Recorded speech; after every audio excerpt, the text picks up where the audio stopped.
ఈ వారం తన వీకెండ్ కామెంట్లో ఏబిఎన్ ఆంధ్రజ్యోతి ఎండి వేమూరి రాధాకృష్ణ కాస్త ముసుగు తీసి మరీ జగన్మోహన్ రెడ్డి మీద దాడి చేసినట్టుగా ఉన్నారు. సరే, తెలుగుదేశం పార్టీ కార్యకర్తలు ఇలా మాట్లాడితే జగన్మోహన్ రెడ్డి గురించి అర్థం చేసుకోవచ్చు. కానీ ఒక పత్రికకు అధినేతగా ఉన్న వేమూరి రాధాకృష్ణ గారే జగన్మోహన్ రెడ్డిని కించపరిచేలా, ఇంత దారుణంగా ఆయన వ్యక్తిత్వాన్ని హననం చేసేలా ఈ సందర్భంలో ఆర్టికల్ రాశారు అంటే ఆలోచించుకోవాల్సిన అంశమే. కొన్ని వ్యాఖ్యలు రాశారు ఏబిఎన్ ఆంధ్రజ్యోతి ఎండి రాధాకృష్ణ.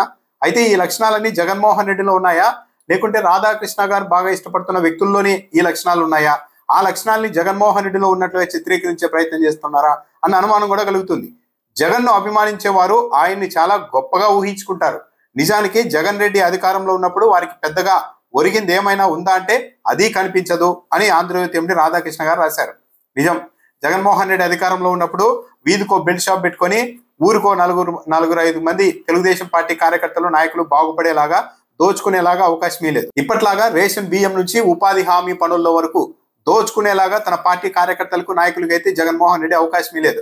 అంటే రాధాకృష్ణ గారి దృష్టిలో ఏ నాయకుడైతే, ఏ ముఖ్యమంత్రి అయితే తన పార్టీ వాళ్ళను అభిమానుల్ని దోచుకునేందుకు ఇష్టానుసారం అనుమతిస్తారో అలాంటి నాయకుడికి, అలాంటి ముఖ్యమంత్రికి మాత్రమే అభిమానులు ఉండాలి, అలాంటి నాయకుడిని అభిమానించాలి అని చెప్తూ ఉన్నారా? జగన్మోహన్ రెడ్డికి నార్సిసిస్టిక్ అనే ఒక మానసిక రోగం కూడా ఉంది అని డైరెక్ట్ గా ఒక పత్రికాధినేత రాసేశారు. అయితే నిజంగానే జగన్మోహన్ రెడ్డిలో ఆ లక్షణాలు ఉన్నాయా? ఈ నార్సిసిస్టిక్ వ్యాధి అంటే ఏంటి? తమను తాము అతిగా ఊహించుకోవడం, అంటే మిగిలిన సమాజానికంటే మేము అతీతం, నేను అన్నిటికంటే అతీతం, విపరీతమైన అహంభావం, ఇతరులను చులకన చేయడం, ఇది ఒక నార్సిసిస్టిక్ క్యారెక్టరిస్టిక్స్ ఉన్న వ్యక్తి లక్షణాలు. అయితే ఇవన్నీ జగన్మోహన్ రెడ్డిలో ఉన్నాయా? జగన్మోహన్ రెడ్డి ఎప్పుడైనా సరే నా బ్లడ్ వేరు, మా బ్రీడ్ వేరు అని ఏమైనా మాట్లాడారా? నార్సిసిస్టిక్ లక్షణాలు ఉన్నాయని చెప్పడానికి. సిఐగా ఉన్న ఒక శంకరయ్య అనే వ్యక్తి రోజు ముఖ్యమంత్రి హోదాలో చంద్రబాబు నాయుడు గారు తన వ్యక్తిత్వాన్ని హననం చేస్తున్నారని చెప్పి నోటీసులు పంపిస్తే అసెంబ్లీ వేదికగా చట్టం ప్రకారం ఆ సిఐకి కూడా పరువు ఉంటుంది, దాన్ని కాపాడుకునేందుకు ఆయనకు నోటీసులు ఇవ్వచ్చు అన్న విషయాన్ని కూడా మర్చిపోయి ఒక ముఖ్యమంత్రిగా ఉన్న నాకే ఒక సిఐ నోటీసులు పంపిస్తారా, ఎంత ధైర్యం అని అసెంబ్లీ వేదికగా మాట్లాడారు చంద్రబాబు నాయుడు గారు. అది కదా మేము అతీతం, అన్నిటికీ అతీతం అని భావించడం అంటే. కానీ జగన్మోహన్ రెడ్డి ఎప్పుడు అలా అనలేదే. జగన్మోహన్ రెడ్డి ఎప్పుడైనా కూడా అహంభావంతో అతిగా ఊహించుకొని దళితులు మీకెందుకురా రాజకీయాలని ఏమన్నా మాట్లాడారా? నాయి బ్రాహ్మణుల సమస్యలు చెప్పుకునే వస్తే తోక కత్తిరిస్తానని అహంభావంగా ఎప్పుడైనా మాట్లాడారా? అసలు తిరుమలకు వెలుగు వచ్చిందే తెలుగుదేశం పార్టీ వల్ల అని మాట్లాడారు కదా. మరి అవన్నీ ఏమనాలి? అవి సాధారణ లక్షణాలా? అలగా జనం అంటారు తోటి సామాజిక వర్గాల్ని, మరి వాటిని ఏమనాలి? అసలు ఈ నార్సిసిస్టిక్ లక్షణాలు అన్నవి నాయకులకు ఉన్నాయో లేదో కానీ తెలుగు మీడియాకైతే వచ్చేసాయి. ఆ రావడం వల్లే కదా మొన్న తుఫాను సమయంలో చంద్రబాబు నాయుడు గారి గురించి ఏం ప్రచారం చేశాయి ఇవే మీడియా సంస్థలు? చంద్రబాబు నాయుడు గారికి తుఫాను మోకరిల్లిందని ప్రచారం చేశారు. అది ఎక్కడైనా సాధ్యమవుతుందా? అది కదా అసలైన మీడియాకు వచ్చిన నార్సిసిస్టిక్ లక్షణాలు అంటే అది కదా. ఇక మంత్రి పార్థసారథి గారు అయితే ఏకంగా తుఫాను చంద్రబాబు నాయుడు, పవన్ కళ్యాణ్, లోకేష్ గారిని చూసేసి పారిపోయి తెలంగాణలో వర్షం కురిసిందని డైరెక్ట్ గా మీడియా సమావేశంలో మాట్లాడారు. అవేవి కూడా అతీతమైన మాటలుగా ఈ మీడియా సంస్థలకు వినిపించవు. అంటే చంద్రబాబు నాయుడు గారిని ఎంత పొగినా సరే బాగా ఉంటుంది. హైదరాబాద్ నేనే కట్టా, అంబేద్కర్ కు భారతరత్న ఇప్పించా, ఎన్టీఆర్ ని రాజకీయాల్లోనికి రప్పించింది నేను, ఇందిరాగాంధీతో పోరాటం చేశాం, బ్రిటిష్ వాళ్ళతో పోరాటం చేశాం అని ఇలా మాట్లాడే వాళ్ళు ఎవరు కూడా అతీతమైన వ్యక్తుల్లాగా, ప్రత్యేకమైన లక్షణాలు ఉన్న వ్యక్తుల్లాగా కనిపించారు.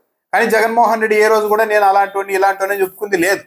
ఆయన మాటకు ముందు పైన భగవంతుడు ఉన్నాడు, కింద ప్రజలు ఉంటారని చెప్తూ ఉంటారు. నిజంగానే జగన్మోహన్ రెడ్డి అంత విపరీతమైన మనస్తత్వం ఉన్న వ్యక్తి అయితే ఇదే ఆంధ్రజ్యోతి ఎండి రాధాకృష్ణ గారు జగన్మోహన్ రెడ్డి ముఖ్యమంత్రిగా ఉన్నప్పుడు కూడా ఇలాంటి రాతలు రాశారు. కానీ అతను మంచి వ్యక్తి అయి వదిలేశారు.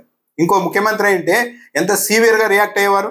అదే కేసీఆర్ మీద రాసేవాళ్ళ, ఒకసారి రాస్తే ఏమైంది, దాదాపు 1 ఏడాది పాటు ఛానల్ కూడా రాలేదు కదా. తనను ప్రత్యేకమైన వ్యక్తిగా గుర్తించని ప్రతి వ్యక్తిని శత్రువులుగా భావిస్తారు ఈ నార్సిసిస్టిక్ లక్షణాలు ఉన్న వాళ్ళు అని చెప్పారు. జగన్మోహన్ రెడ్డికి అది ఉంది అంటూ రాధాకృష్ణ గారు ఆపాదించారు. జగన్మోహన్ రెడ్డి ఎప్పుడు కూడా శత్రువుల్లాగా ఎవరిని ప్రకటించలేదే. ఒక తెలుగుదేశం పార్టీ ఇలాంటి ప్రచారం చేస్తున్న మీడియా విషయంలో తప్ప మిగిలిన వాళ్ళ జోలికి ఎప్పుడు పోయారు జగన్మోహన్ రెడ్డి? అవసరానికి తగ్గట్టు ఒకసారి మోడీతో యుద్ధం, ఒకసారి సోనియా గాంధీతో యుద్ధం, ఒకసారి కేసీఆర్తో యుద్ధం, ఒకసారి ఇంకా పవన్ కళ్యాణ్తో కూడా ఆయన తల్లిని కూడా తిట్టించేలాగా యుద్ధం, ఇవన్నీ చేసి కించపరిచి రాజకీయాలు చేసింది ఎవరు? జగన్మోహన్ రెడ్డి ఎప్పుడు చేయలేదు. జగన్మోహన్ రెడ్డి ఒకటే స్టాండ్ మీద ఉన్నారు. కాంగ్రెస్ పార్టీతో విభేదాలు వచ్చినప్పుడు అక్కడ గట్టిగా నిలబడ్డారు. ఇంకా అంతకుమించి కనిపించిన ప్రతి ఒక్కరి మీద బురద చల్లుకుంటూ వాళ్ళ వ్యక్తిత్వ హననాలు చేసుకుంటూ వెళ్ళేదే. మరి జగన్మోహన్ రెడ్డిలో ఈ నార్సిసిస్టిక్ లక్షణాలు రాధాకృష్ణ గారికి ఎక్కడ కనిపించాయి? లక్ష్మీ పార్వతి, ఎన్టీఆర్, నరేంద్ర మోడీ, సోనియా గాంధీ, కేసీఆర్, పవన్ కళ్యాణ్, చిరంజీవి బాధితులుగా మిగిలిన వాళ్ళు ఎవరైనా ఉన్నారా? తమకు ఎదురొచ్చిన ప్రతి ఒక్కరి మీద వ్యక్తిత్వ హననాలు చేసుకుంటూ కించపరిచే వెళ్ళారు కదా, కించపరుచుకుంటే రాజకీయం చేశారు కదా, వీళ్ళందరినీ కించపరిచారు. కానీ సుదీర్ఘకాలం పాటు తెలుగుదేశం పార్టీ మీడియాకు నిలబడిన వ్యక్తి జగన్మోహన్ రెడ్డి కాబట్టి రాను రాను ఇంకా విషయం చల్లే ప్రయత్నం చేస్తూ ఉన్నారు. ఇంకో లైన్, అసలు అంటే మన వీపు మనకి కనిపించదు అంటే ఇదే కాబోలు. నార్సిసిస్టిక్ లక్షణాలు పుష్కలంగా ఉండడం వల్లే జగన్మోహన్ రెడ్డి తొలిసారి ముఖ్యమంత్రి అయినప్పుడు థ్యాంక్ యూ సీఎం సార్ అంటూ ప్లకార్డులు రాయించుకున్నారు అంటూ రాశారు. ఒకసారి గూగుల్లోకి వెళ్ళి థ్యాంక్ యూ సీఎం సార్ అనే స్లోగన్ కొడితే మొత్తం చంద్రబాబు నాయుడు గారి ఫోటోలు వస్తాయి. చంద్రబాబు నాయుడు గారికి థ్యాంక్ యూ సీఎం సార్ అంటూ చెప్పిన ప్లకార్డులు వస్తాయి. చంద్రబాబు నాయుడు గారి హయాంలో సెలెక్ట్ చేసుకున్న కొంతమంది తెలుగుదేశం పార్టీ కార్యకర్తలకు ప్రభుత్వం తరఫున ఇన్నోవా వాహనాలు ఇస్తే వాటి మీద కూడా థ్యాంక్ యూ సీఎం సార్ అని రాయించుకున్నారు. మర్చిపోతే ఎట్లా?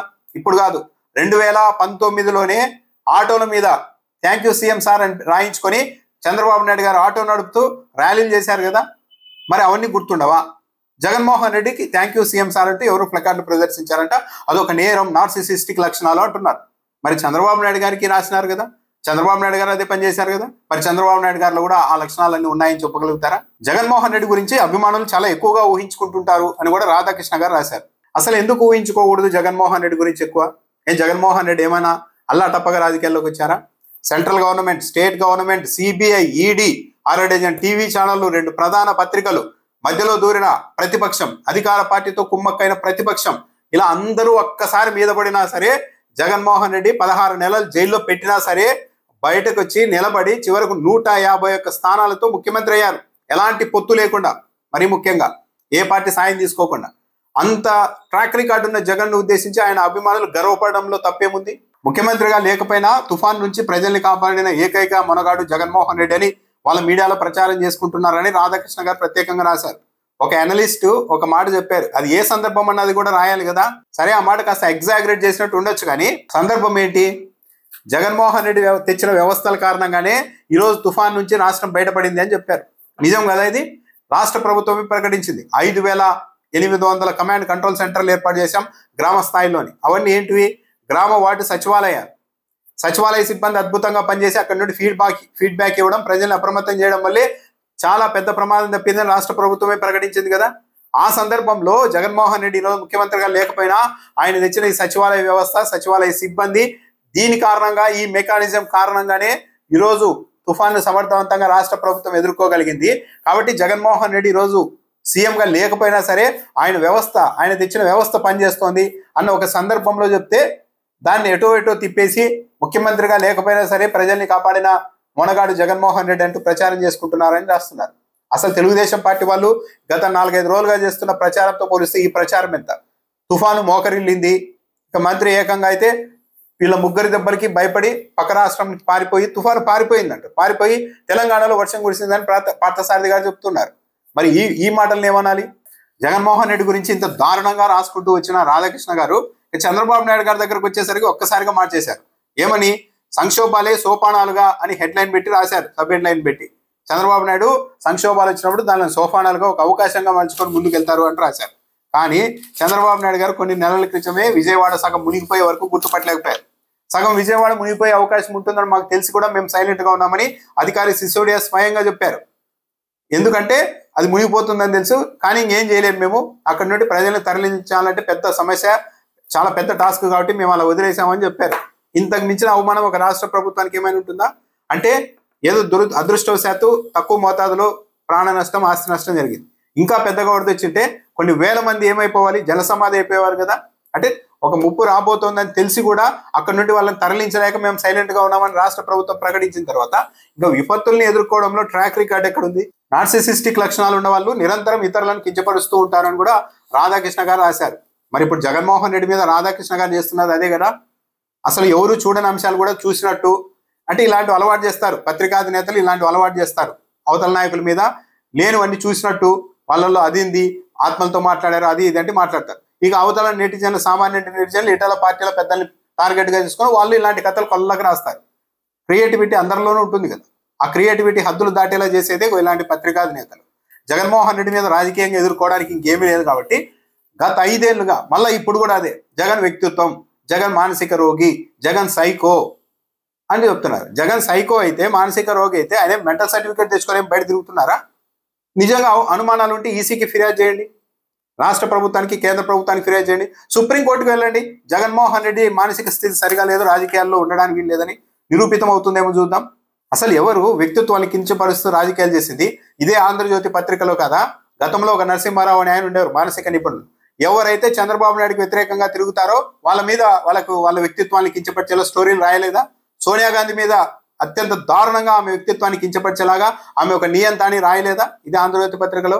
ఆ తర్వాత నరేంద్ర మోడీ గారికి చంద్రబాబు నాయుడుకి క్లాష్ వచ్చినప్పుడు నరేంద్ర మోడీ మీద ఎంత దారుణంగా ఇదే ఆంధ్రజ్యోతి పత్రికలో కథనాలు రాయలేదు? పక్కన కేసీఆర్ తో గొడవ వచ్చినప్పుడు ఎంత దారుణంగా కేసీఆర్ మీద రాయలేదు? వాళ్ళందరి మీద రాసి మళ్ళీ వాళ్ళతో ఏదో పాయింట్లో కాంప్రమైజ్ అయిపోయి లాగేస్తూ వచ్చారు. ఒక్క జగన్మోహన్ రెడ్డితో అది సాధ్యం కావడం లేదు. కాబట్టి సుదీర్ఘకాలం పాటు ఈ తెలుగుదేశం పార్టీ మీడియాకు, తెలుగుదేశం పార్టీకి జగన్మోహన్ రెడ్డి ఒక అంతుచిక్కని వ్యక్తిలా మారిపోయారు. కాబట్టి రోజు ఇలా ఆయన వ్యక్తిత్వం మీద లేనిపోవడం రాస్తూ ఆత్మసంతృప్తి పొందడం, ప్రజల్ని తప్పుదోవ పట్టించడం ఇదే. జగన్మోహన్ రెడ్డి ఓడిపోయారు, జగన్మోహన్ రెడ్డి ఎప్పుడు అధికారంలోకి రారు అని చెప్తుంటారు. మరి ఎందుకు ఇంత ఆందోళన చెందుతూ జగన్మోహన్ రెడ్డి పేరు లేకుండా ఒక్కరోజు కూడా ఒక కథనాన్ని, ఒక వార్తని, ఒక పత్రికను రిలీజ్ చేయలేని పరిస్థితుల్లో ఈ మీడియా సంస్థలు ఎందుకు ఉన్నాయి? అంటే నిరంతరం జగన్ భయం, జగన్ని దెబ్బకొట్టాలి, రాజకీయంగా దెబ్బకొట్టడానికి లేదు, పాలసీల పరంగా దెబ్బకొట్టడానికి లేదు.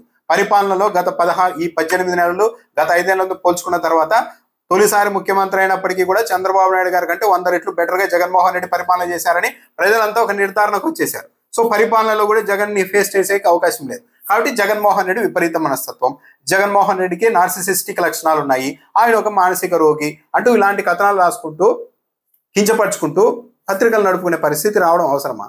ఏదైనా రాజకీయంగా సిద్ధాంతపరంగా ఫైట్ చేయాలి, కానీ ఇదేంటి ఇంత దారుణంగా?